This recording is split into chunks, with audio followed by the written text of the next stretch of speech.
Now today our program is on the topic of education. And at the Round Rock Chamber of Commerce, we truly do believe that education is that hinge upon which our future turns. And that, of course, begins with K through 12 education. When parents decide where to live, one of the first questions they ask is they look into the schools and the quality of the schools. When businesses are evaluating what communities to invest in for their offices and their facilities, they take a look at the schools and the quality of the school district. Andy Grove, the longtime CEO of Intel, said that leaders today have to act more quickly. The pressure comes much faster. Well, Andy Grove is, of course, correct, but it's not just CEOs who have to think quicker, solve problems more quickly, cultivate relationships more quickly, make decisions and communicate more quickly. That really affects everybody. And we are very, very blessed that in the Round Rock ISD, we have a superior performing school district that is helping to equip our students with exactly those skills and preparing them for those challenges. Now, our district continues to see measurable, quantifiable improvements in the tax commended rates, in completion rates, in dropout prevention, and college-ready graduates, among other indicators. 40 of our campuses have received the Gold Performance Acknowledgements. 2 of our teachers just this past year were Teacher of the Year state finalists. And our superintendent has been named the Region 8 Superintendent of the Year for the past 2 years. Now, we collaborate at the Round Rock Chamber of Commerce and Economic Development Partnership. We collaborate with the Greater Austin Chamber of Commerce on the Education Report Card Program. And before we introduce Dr. Chávez, we will hear a preview of the 2012 Education Report Card for Round Rock, and Round Rock ISD. And as we will hear, the results are very, very positive. With us today from the Austin Chamber is a close friend, Drew Sheberly. Drew is a Senior Vice President with the Greater Austin Chamber. He has more than 15 years of experience in helping to shape education-led business-led education and talent development efforts at the local level, the state level, and the national level. So we're very fortunate to have Drew here with us today to get us started, and please join me in welcoming Drew Sheberly.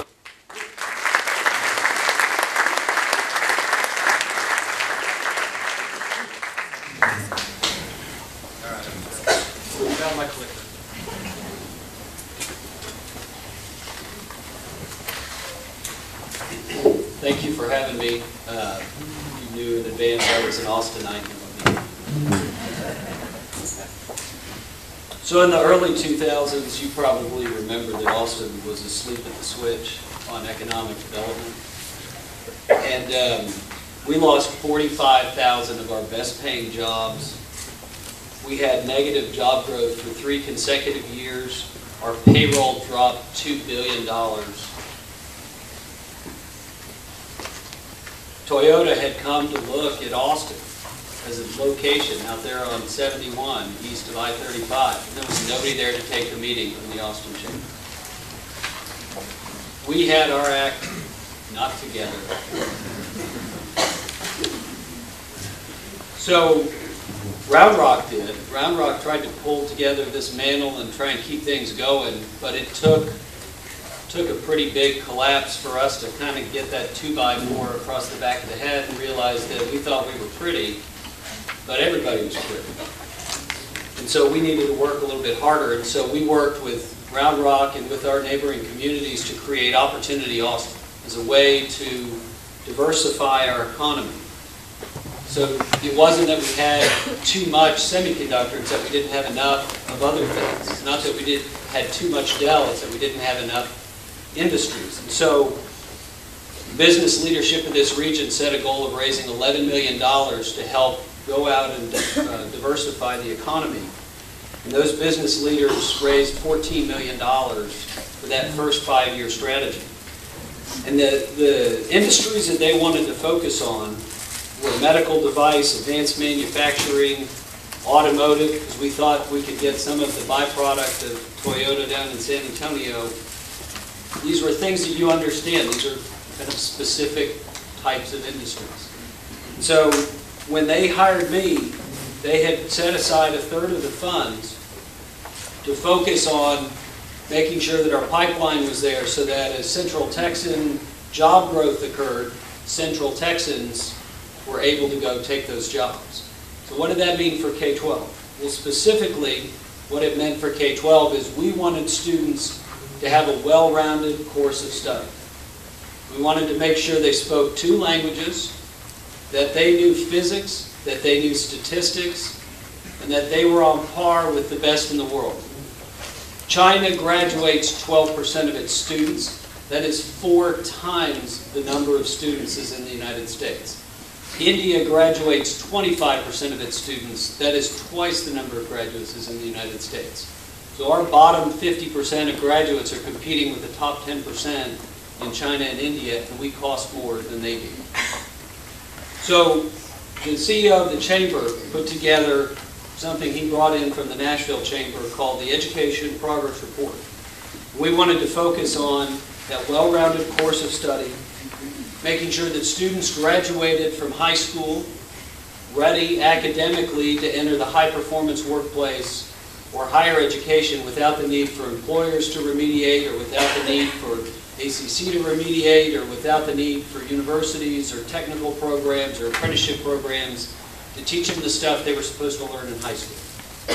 And we wanted to create an annual discussion between the business community and the school district about meeting those targets and meeting those goals and reporting the progress that was happening. This is the 7th year of that effort. I'll tell you, our first year was just with Austin ISD. It was with Pat Forgione. Pat line edited every single word of that document by hand. The second year we went to Dr. Chávez and to the Round Rock Chamber, Charlie at the time, and asked for them to participate. It was night and day. Dr. Chávez welcomed it. He opened himself up for scrutiny. Not only that, he called on other superintendents who weren't so sure about this and said, this is going to be a good thing. It's an important way for you to communicate with your business community about what you're trying to accomplish. So what does that become? Well, so today we have 11 school districts, 9 chambers of commerce, 3 economic development corporations, about 90% of Metro Austin students who are participating in this effort. It's the largest of its kind. Those are those districts. And those are the chambers and EDCs. So I want to tell you a little bit about that first conversation. Some of you may remember it with Round Rock. Y'all should have been rated academically unacceptable because of poor graduation rates. And we had a very difficult conversation because if you'd been rated academically unacceptable, it would have been a major problem. And Dr. Chávez and Tony Baker came to that meeting with a lot of concerned business people with a specific, proactive plan to improve high school graduation rates. You can look in that 2007 range and see that there were graduation rates for students on price-supported lunches that were nearly 60%. That 40% of the students were not graduating with a high school diploma if they were on some kind of price-supported lunch. And he said, this is not going to stand, and we're going to fix it. And he asked us to support him in increasing your tax rate and business tax rates by 2 pennies. It was to this day the most focused, disciplined tax increase that I have seen from public education in my 15 years. And you can see what happened in those 5 years. What did they do? They went one-on-one and pulled kids out of homes and brought them back to school. They called them, they brought them back in. If you needed night school, they had night school. If you needed credit recovery, they did credit recovery. If you needed tutoring, they did tutoring. They focused on getting students to graduate in 4 years with a high school diploma. The performance gap, as you can see, because this is a forward-leaning district, is to nearly eliminate that gap with this year's graduating class.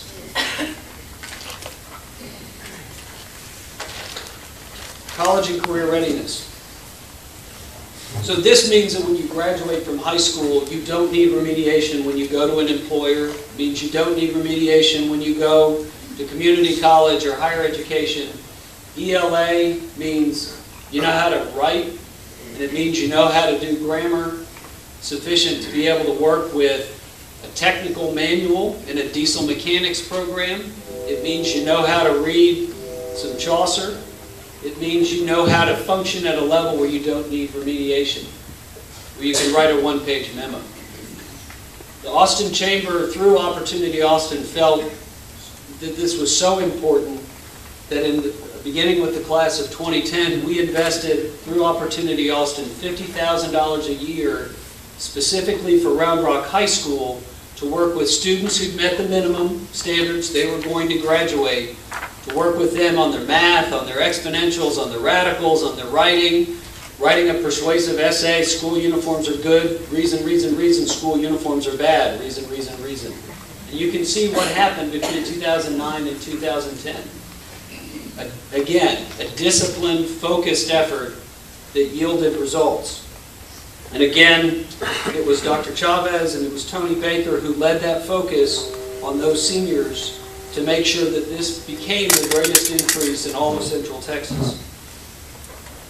It also, to us, as the Chamber, was so important that we worked with the legislature in 2007 and 2008 to transfer the accountability system, which was tied to, did you not fail, to become, are you college and career ready? Direct to college enrollment.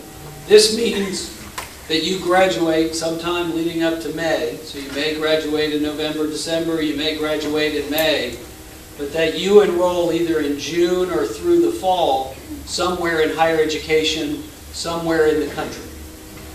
One of the things that Dr. Chávez did when he got here originally, well, I wouldn't say originally, he'd been here before.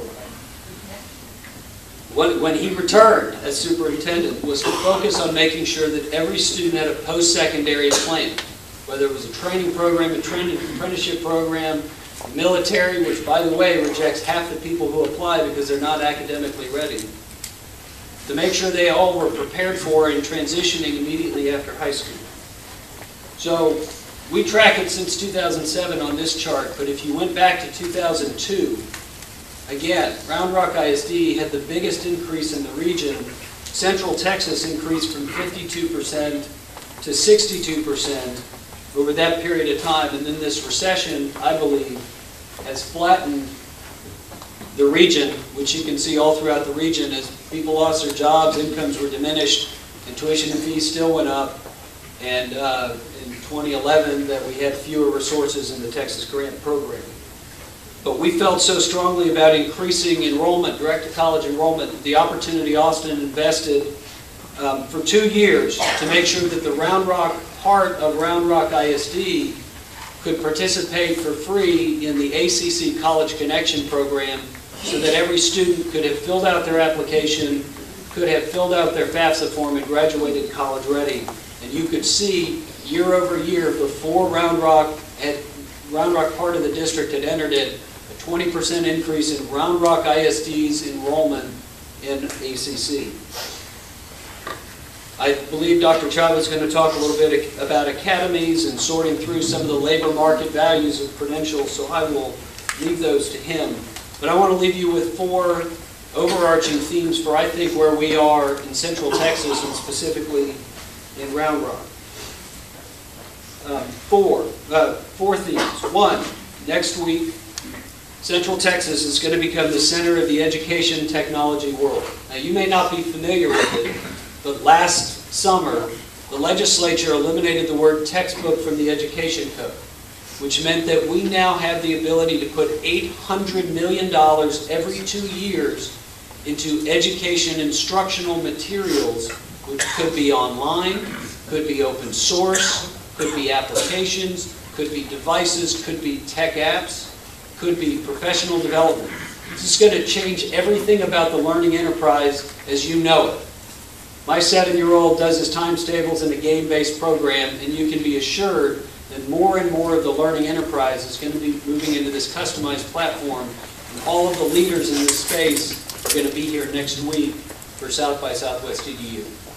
Second, contrast how quickly things are moving with enormous amounts of venture capital moving into that space with the fact that the most recent data that I have from the Texas Education Agency is 21 months old. If you wanted to go to Calcutta today and get on a plane and buy a ticket, you could do it.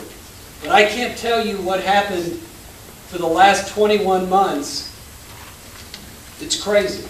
The Texas Education Agency has been so poorly managed on data that it's an embarrassment to me when I tell you how your school district is doing. As you know, in a software town, in a tech town, this is not a technology problem. It's a leadership problem with our commissioner that's been there for a long, long time.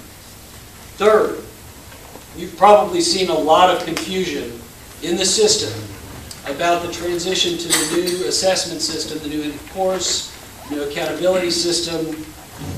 Does any of you in business know? Does any of you in education know?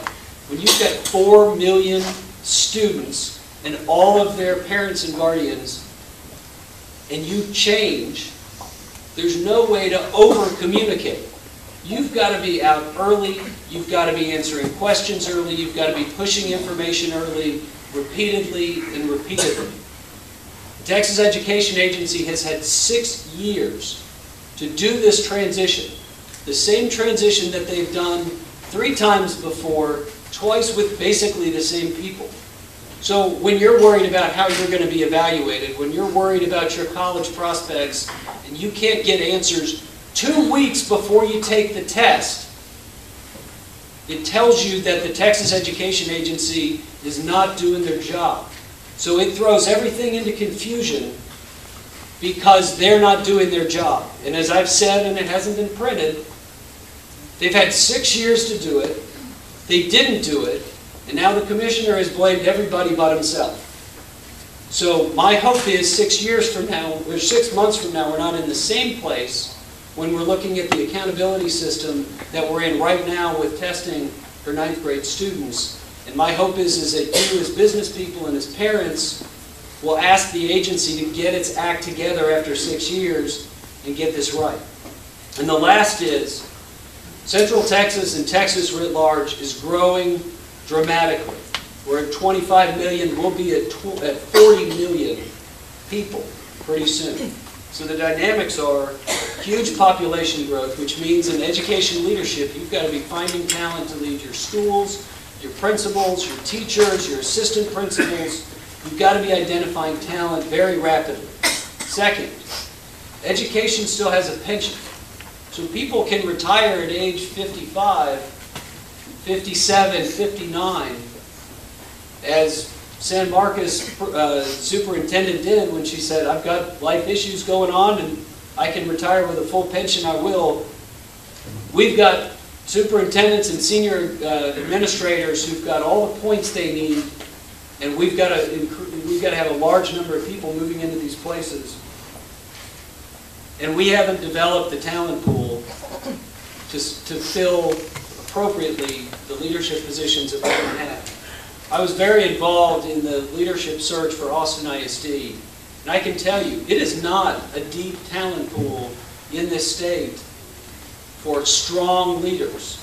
And when you throw in all of the changes that technology is going to lead to, all facets of learning, it is a time when you're going to need a strong set of leaders and a constantly deepening set of leaders as you grow in Round Rock and as we grow as a region very dramatically. So we need to be strong and we need to be steadfast as we lean forward. So we're going to be releasing this. You guys got it early because Doug says he likes to get stuff early and ahead of time and for free. But we're charging you to hear a far more eloquent version of this progress report for the entire region on April 2nd. Now we're kind of giving the Hayes folks a little bit more, so we're doing a little south at the Omni South Park. But I hope you'll join us on April 2nd when we look at 11 school districts in this region, the great gains that they've made, and the great story that they have to tell. So thank you for having me here. And I'm supposed to have up here, and I probably left it with my clicker, an introduction for Dr. Chávez. So let me just say that it has been my sincere pleasure. I got the chance to first work with him when he was a superintendent in Corpus Christi. He entered that district with a very, very divided 4-3 board down there. And I thought, oh God, I mean, how's anybody going to have the grace, the decency, and yet still be able to lead that district? And he did.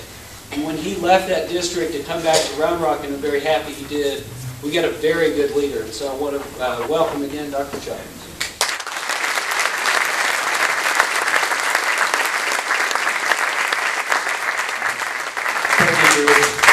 I actually leaned over to Doug and said, Doug, no introduction necessary. Let me just get up there because I think Drew took about 7 of my minutes. I don't know how to recover those. Let me say that I'm certainly very appreciative of you, the business community, the chamber. Yes, you're in Round Rock, but also the Austin Chamber, the Hispanic Chamber, and as you'll see on one of the slides, I really get involved with the various chambers throughout our region. I always begin by talking about our district mission. And as you can see up here, it talks about providing exemplary education, guidance, and encouragement to empower all students. And I want to emphasize all students. Because in our district, it is an ongoing mission to make sure that everyone is successful in our district. And of course, we want them not only to succeed individually, but as you know, it is critically important not only to our city, but to this state and to this nation that our students do very well. On an annual basis, towards the end of the year, May, sometimes in June, the executive team gets together with our Board of Trustees. And I'm not going to go over these specific goals that we have, but just know that I work very closely with our Board of Trustees on developing annual goals. These right here then are translated into some very specific number goals. You know, whether you think about tax, whether you think about graduation rates, whether you think of success after high school, all of these are measures that we put together and share with the board, and then we're evaluated by them. Let me quickly go through demographics, and actually, you know, he mentioned how sometimes the data comes to us a little bit late from the agency. As a matter of fact, here the numbers that you see on the demographics are from 2010, but they're very reflective of what we even have today. I'll tell you that our enrollment number has surpassed 45,000 students. And we are going to continue to grow, maybe not at the rates that we have been growing in the past, but growth is still coming. Notice that we are very diverse, about 9% African American, 11% Asian. Back in the 80s, that was 2% in our district. When you think of Hispanic students, that's grown to 30%. White, 45%. Notice that we have economic disadvantaged students. And Drew mentioned when I was here before, back then it was under 10%, around 7 or 8% economic disadvantaged. Today we are at 30%, and that number really has grown by 5 percentage points over the last 6 years that I've been here. Going on to our staff, we actually have very close to 6,000 employees. 2,700 of them are teachers. We have 26% of our teachers that have advanced degrees, even some doctorate degree people that work with your students. Our student-teacher ratio, and this one I need to explain a bit, because you have to know and understand that we work with all students, all populations. We have in some classrooms a teacher working with 4 students, if you think of special education. We have some smaller classes and some of the special programming as well, gifted and talented teachers. We have fine arts teachers, we have PE teachers, and so a lot of specialization. So overall, the student-teacher ratio in our district is 16. I'm going to talk a little bit about our finances, and yes, not only for our district, but also relate them to the state and where we are with the state budget coming forward. We mentioned student enrollment, and here we have the last 10 years of growth. Notice that in 2002, we were right at about 33,000 students. Every year you see growth. On average, we grow 1,200 students. Some years a bit more, some years a bit less. 2 years ago, we grew by 1,700. This past year, I said it was down a little bit. We grew by about 600 students. but on average, it's about 1,000 to 1,200. Property values, and I think you all know, partly because of the good work that the Chamber does, we continue to develop economically as a community. Here, we're talking about not only home values, but business values as well. Notice that in 2003, we were at $13.5 billion. That has grown to a high of $20.6 billion. Now notice that there was a little bit of a dip, about $800 million, and that was an absolute down number, if you will, as it relates to your property values and our business values, because as you drove around, you still saw a few homes being built, a few businesses being built. Even so, property values dropped a bit, but the good news is that they are up this year at $20.2 billion. Tax rate history. Very quickly, the legislature did offer real estate tax relief. You remember we were at $1.50 on property taxes, $1.33, $1.17 down to $1. Districts were giving the ability to go up 4 pennies from that dollar. We are at $1.04, and then the brown section there on top is the debt service rate, which for our district currently is 29.5 cents. Now, keep in mind that our board was able to give that reduction this year. Last year we were at 34 cents, but next year we will have to go back up to the 34 cents. General fund revenue history. Notice here how the top portion of these bars have grown, and that is the state portion of our funding. We are a district that's funded about a third, about $124 million from the state. And so we are somewhat dependent, if you will, on the state coming in and assisting us. We're one of these districts that's not rich. You know, we're kind of at the top of the poor, if you will, at times. Sometimes we're considered rich school district, sometimes we're considered a poor school district. So we're right there at the cusp of where that line is. With regards to, let's see, this one here talks about our expenditures over the year. And one of the things that I wanted to highlight, you see that the red wave here represents the outlay of cash on a monthly basis. At a minimum, we spend about $22 million. At the end of the year, when you look at that amount, that's more like $35 million at the end of June. But notice the cash flow, the green portion. We begin the year with very few dollars, if you will, right? We haven't collected taxes yet. We haven't gotten that first payment from the state.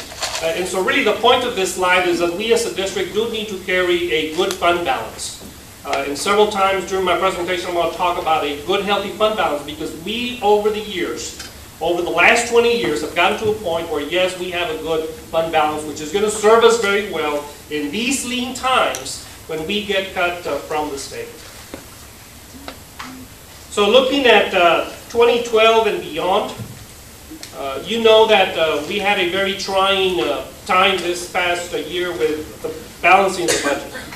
We were able to balance it. We fared a little better than we first anticipated. You know, initially we were looking at about a $20 million cut from the state. That came out to be about an $8 million cut, but we do anticipate another cut coming this coming year. However, with student growth, you know, we are looking at about $7 million of usage from our fund balance. Right now, any vacancy that becomes open at the central office, we're looking at it very critically. If it's one of the critical positions, we hire. If we can do without, then we cut. In addition to that, remember, fund balance is going to serve us well over the next several years. Looking at the state situation, again, 13-14 doesn't look very good for the state. You think of the $4.8 billion liability that they have for the current session. Keep in mind that that's a similar liability they've got moving forward as well for the following 2 years. The late payment is a strategy that's used as a bookkeeping thing, where they give us our last payment in September. They move it on to the next fiscal year, if you will. So there's that $2 billion liability there. We as a state continue to grow by about 80,000 students a year. Think of Fort Worth. Fort Worth has about 83,000 students. We grow a Fort Worth every single year moving forward. So liability there. Of course, the economic outlook is still challenging.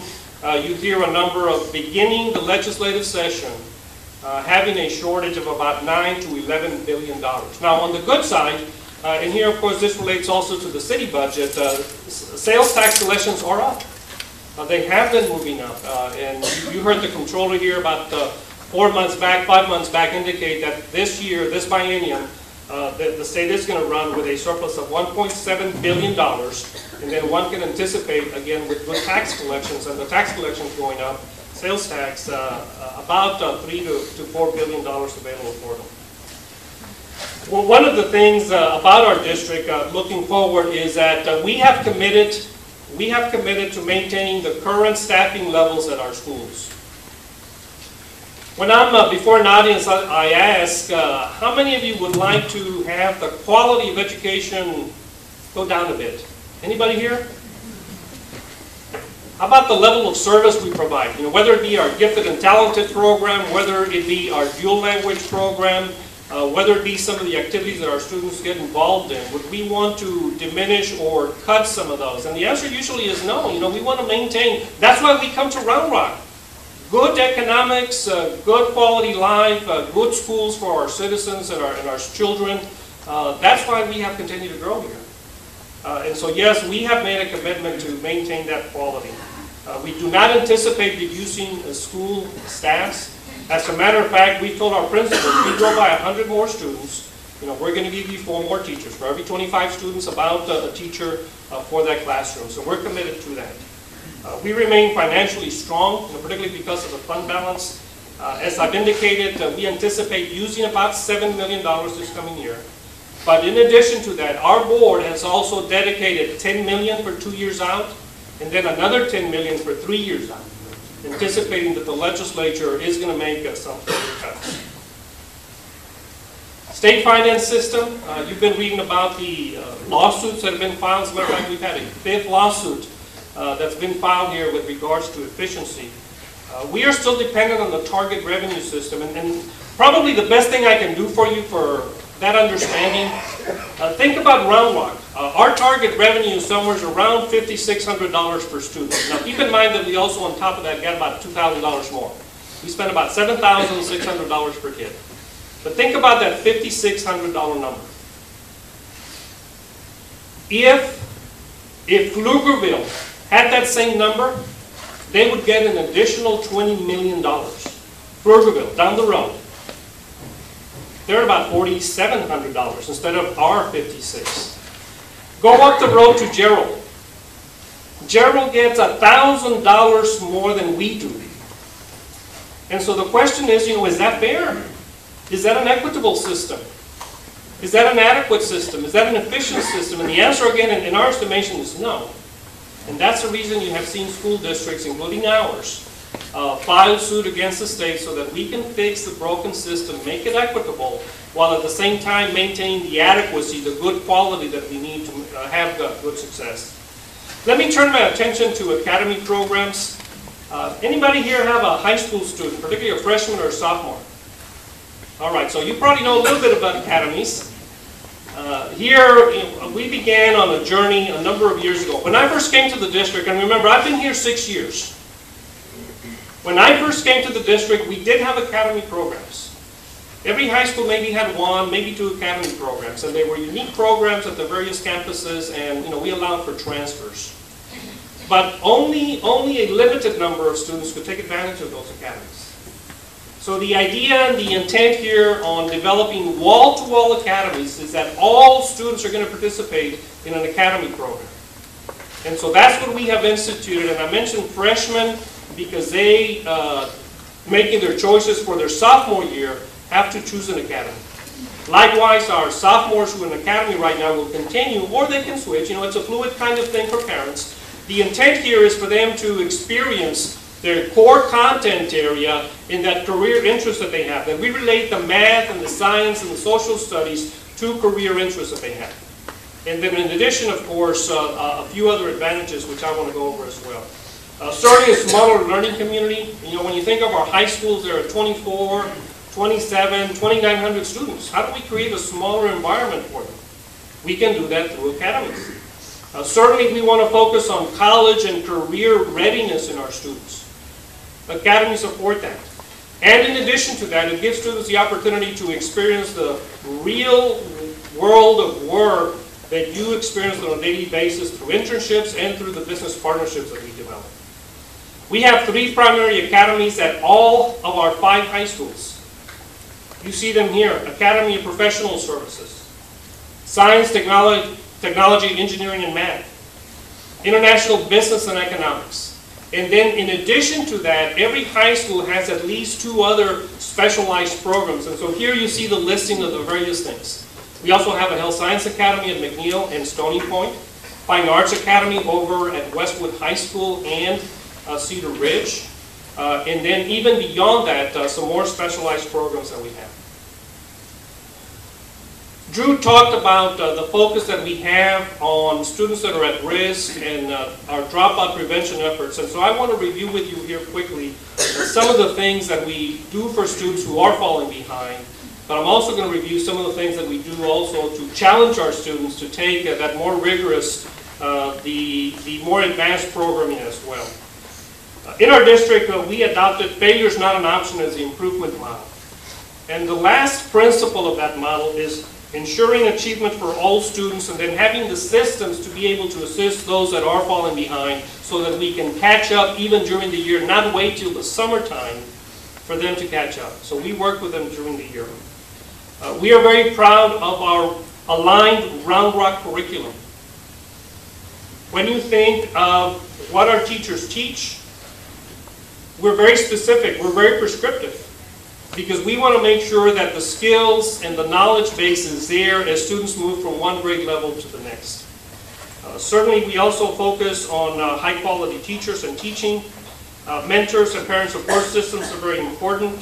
Response to intervention is a system where teachers identify weaknesses that students have and then have a number of strategies that they can implement during the day or before and after school.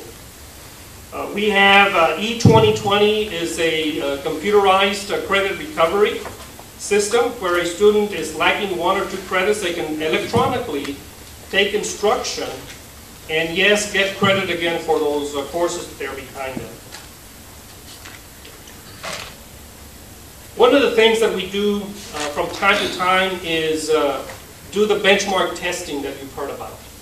But the thing you may not know is that as we review those results at the central office, we also provide the school some assistance if we see something that's just not where it ought to be, whether it be in the math or the science. And so we provide some additional support, some additional guidance and help, training to our teachers to make sure that right at that moment when we know that students have fallen behind that first 6 weeks, that we're providing some assistance and help to those students. That's what we call our student support teams in the response to intervention. You see a number of things that happen during the day while students are with us. Right now, as we are going through this part of the year, we have summer school now going on over at Cedar Ridge Saturday morning. If you see cars there, they're the students who are coming forward to receive some additional instruction and make sure that, yes, they not only graduate, but in addition to that, that they stay on course where they ought to be. So Saturday school, yes, we do have some summer school tutorials before and after school. Now let me talk about our advanced learners as well, because we also emphasize the higher level, more rigorous courses as well. I think you all know that we have one of the best gifted and talented programs in the state. Not only at the elementary level, but also at middle school and high school. We serve 3,000 students, 7%. The state only provides funding for about 4%. We go above and beyond that in our district and certainly very open again to increasing our numbers there. On the next slide you see the tag eligibility.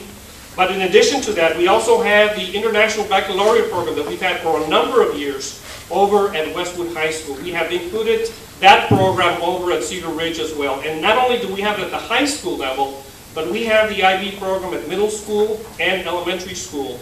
And we are increasing the number of schools that are participating in that. Advanced placement is something that we certainly emphasize. And by the way, we want every high school student to take at least one AP course. The thinking is they take one, they're successful, they'll take a second one, and maybe even 3 as they move on to high school. Duke Talent Search is something that we do with our middle school students. We have a good partnership with ACC, dual credit concurrent enrollment, also an articulation for career and technology, and of course we also have acceleration by the examinations that we give.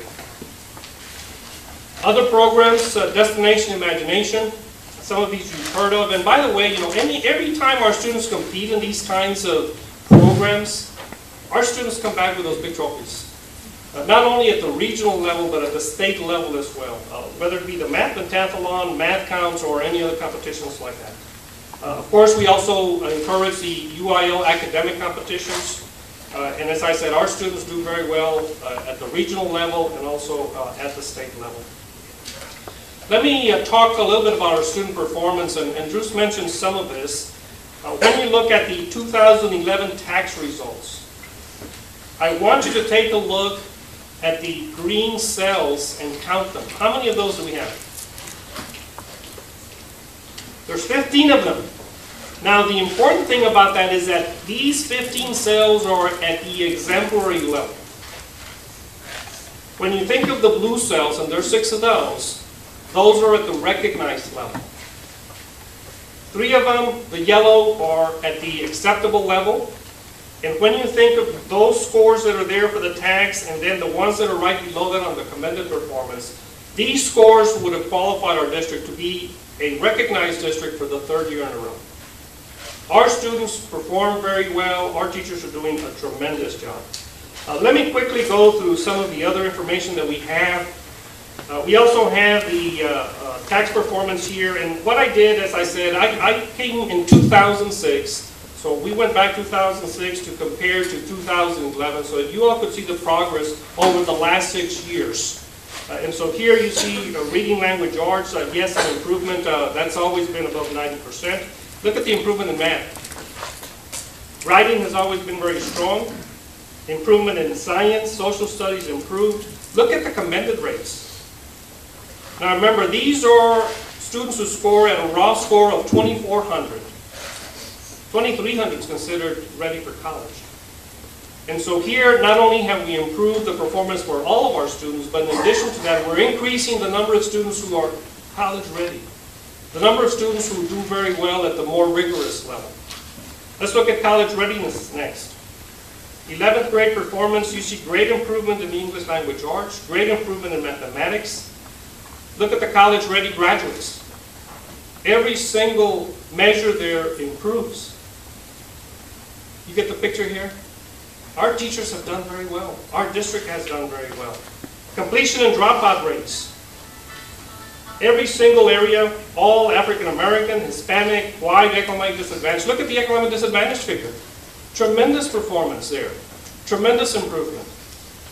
You look at the 4-year longitudinal dropout rate, and Drew mentioned this, we have gone through extraordinary measures to recover students who drop out or leave us or are absent for 15, 20 days. I'll tell you one story.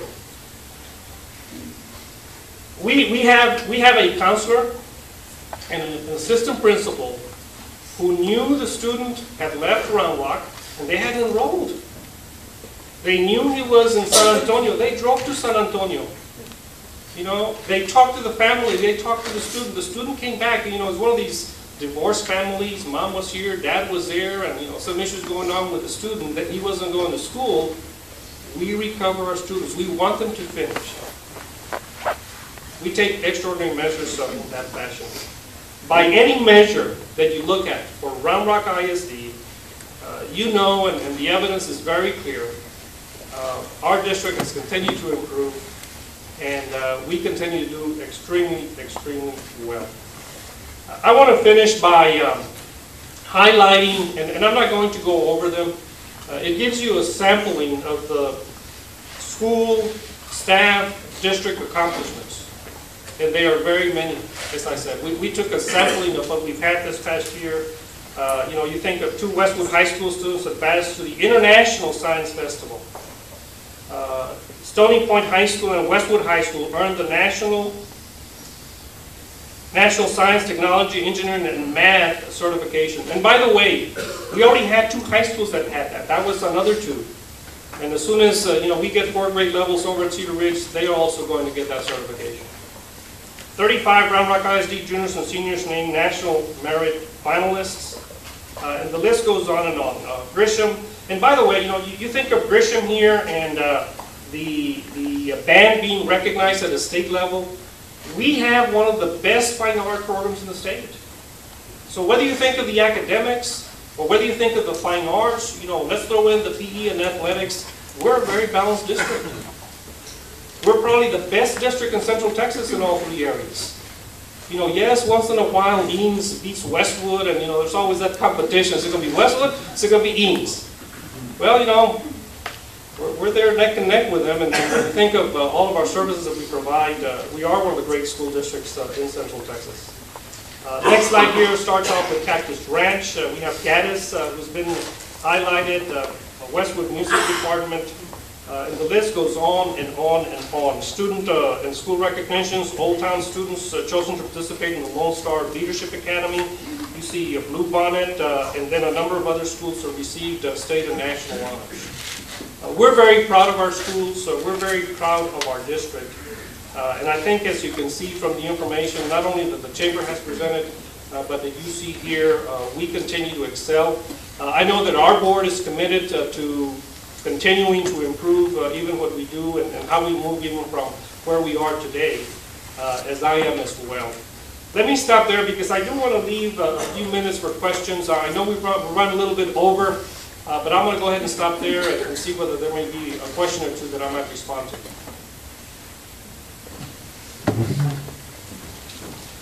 Yes, sir, in the back. Yeah, I'm relatively new to the Round Rock area, and yes, we chose Round Rock because of the schools. And could you tell me, in the elementary schools, are there dyslexia specialists in each of the elementary schools? We do have a dyslexia program, and so probably what I'm going to suggest is that you visit with one of our instructional folks here, and we can talk about which specific schools we have that program. But we do have a dyslexia specialist, we do have a dyslexia program for students. And we want to continue and offer those services for those students. Reading is very important to us, and you know, we need to make sure that, yes, we're providing those services. Thank you.